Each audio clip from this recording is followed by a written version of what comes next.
বাড়ি সুনামগঞ্জ। সুনামগঞ্জ কোথায়? শান্তিগঞ্জ। এই সুনামগঞ্জের মানুষ আছে এখানে? এই লোক আপনাদের মানুষ? আচ্ছা, এখন বলেন কবে গেছিলেন আপনি? হজ না উমরায় গেছিলেন? এখন আমাকে বলেন, আপনি তো ওমরা হজ করে এসছেন, যে মাইকের সামনে দাঁড়ান, আপনি কাবা শরীফে গেছেন, কাবা শরীফের মালিক কে? জোরে বলেন। আল্লাহ। কাবা শরীফের মালিক কে? আল্লাহ। আল্লাহ। আমরা মুসলমান সবাই এই দিন দুনিয়ার আমরা যে পৃথিবী দেখি, এই পৃথিবীর মালিক কে? আল্লাহ। এই সূর্য নক্ষত্র যা দেখি তার মালিক কে? আল্লাহ। বেহেশতের মালিক কে? আল্লাহ। দোজখের মালিক কে? আল্লাহ। আচ্ছা, দাঁড়ান, আপনি বসেন।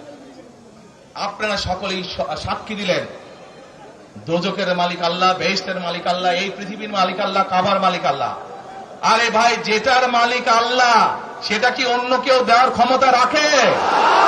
রাখে না। তাহলে কি দাঁড়ালো? নির্বাচনের আগেই একটি দল এই দিব ওই দিব বলছে, টিকিট দিব বলছে না? যেটার মালিক মানুষ না সেইটার কথা যদি সে বলে, এক শিরকি করা হচ্ছে, হচ্ছে না?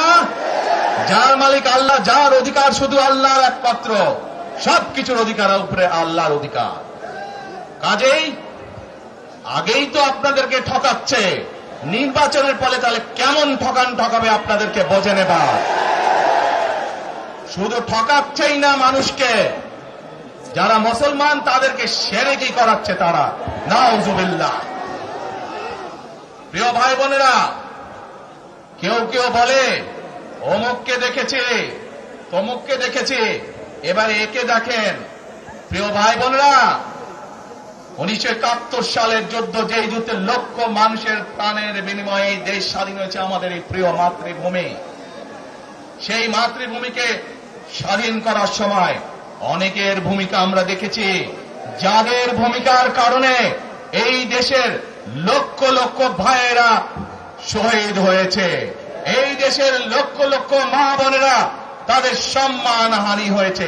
কাজে তাদেরকে তো বাংলাদেশের মানুষের মধ্যে দেখেই নিয়েছে। এখন প্রিয় ভাই বোনেরা, এই কুফরির বিরুদ্ধে, এই হঠকারিতা